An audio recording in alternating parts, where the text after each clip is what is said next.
Oh, hey, Power 9 fam. Thanks for tuning in. I'm joined by my buddy Dom. What's up? And we're here for our first of, we hope, as many Fireside Chats. If you guys are unfamiliar with the premise, basically we're looking to extend the in-store experience online. What that means is we ran into some technical difficulties when we first tried to record this, as is true of our in-store experience. See what we're doing there? So my goal here today is just to try and give good faith answers to as many questions as you guys send my way. First, before we get started, I want to talk about 3 quick things. First, if you haven't met them yet, we've hired 2 new dudes, Ryan and Rob. They're pretty okay. Make sure you say hi to them the next time you're in the shop. Something that we are looking to implement right now is we're actually working very, very hard to finalize our liquor license so that we can have a bar experience so you can roll dice and have a brew and have a good time with your friends. The next few months are going to be kind of crazy. We've got a ton of releases, whether you're more of a tabletop war gamer, whether you're looking to like draw cards with your friends. Honestly, guys, I could spend a while talking about all the cool things that are coming up. Your best bet is just to follow us on all the socials, check our website, etc., etc. Without further ado, let's just dive into your questions.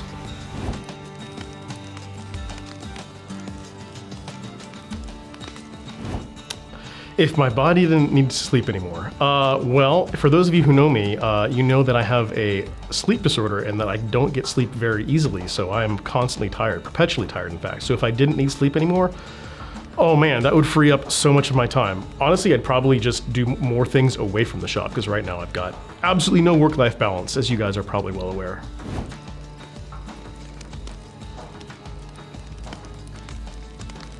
I've actually had a few talks with a few different people about this.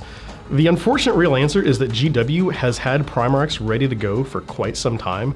They're just waiting. Imagine them in some like a figurative drop pod, and they're basically what is happening is they're waiting for their sales curve to flatten, and then they're just going to inject them.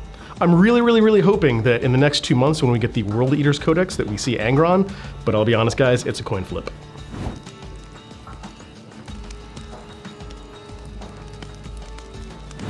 I feel like since this is coming from Leanne, this is also like Commander focused as well. I'm of the opinion that we need to have Commander separated into 2 separate halves, both casual and then competitive. And I actually talked with my buddy Greg, who's a great guy and a new judge to the area, if you haven't met him yet, about this the other day. We think that they would completely restructure the ban list for Commander if they had 2 separate tracks or lanes, one for casual and then one for CDH. Do I think that banned cards are needed? Unfortunately, yes. No playtesting group is ever going to be perfect. We've seen some highs and lows from WotC in recent years, and especially if they continue having just one monolith that is Commander, just everything encapsulated in that one format, yeah, we're going to have to see the continuation of Bandless. I'd like to see them dial it back, and again, getting those like separate lanes would really help with that.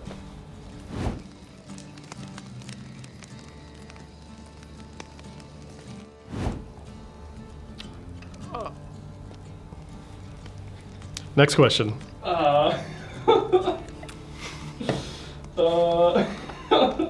Who asked that? Sorry.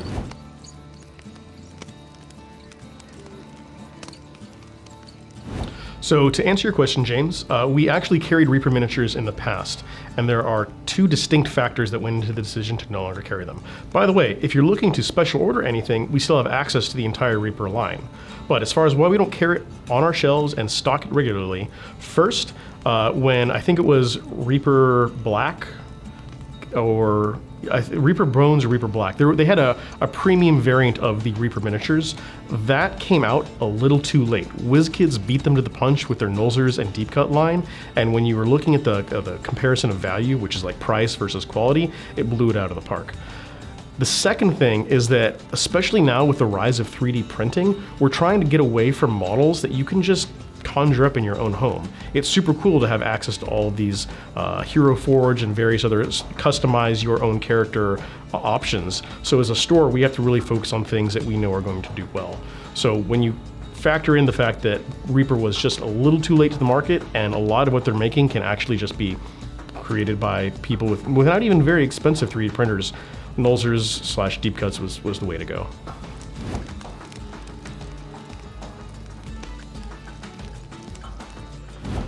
Best Primark top 3 and why. Okay, I'll give you the top 3 and I'll give you the why for the best.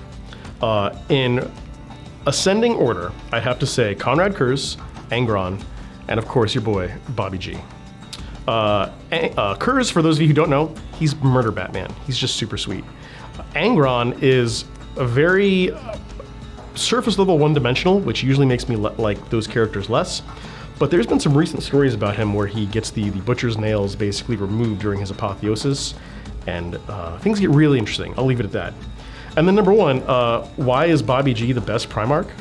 Well, first of all, he's the only living loyal Primark. So he's alive, so he's got that going for him. And then past that, there's this really cool sort of sub-narrative with Rabute Gilliman, where he pretends to be this noble aristocrat, but really he's just kind of a savage MFer at heart.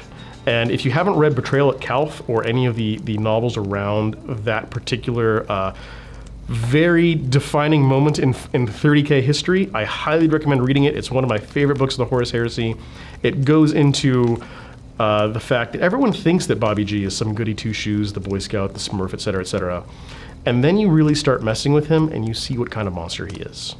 So I'm going to leave it there for now, guys. Thank you so much for all your questions. If I didn't get a chance to answer your question, please let us know, and we will do our very best to address it in the next one. And until then, stay safe, and we'll see you at the table.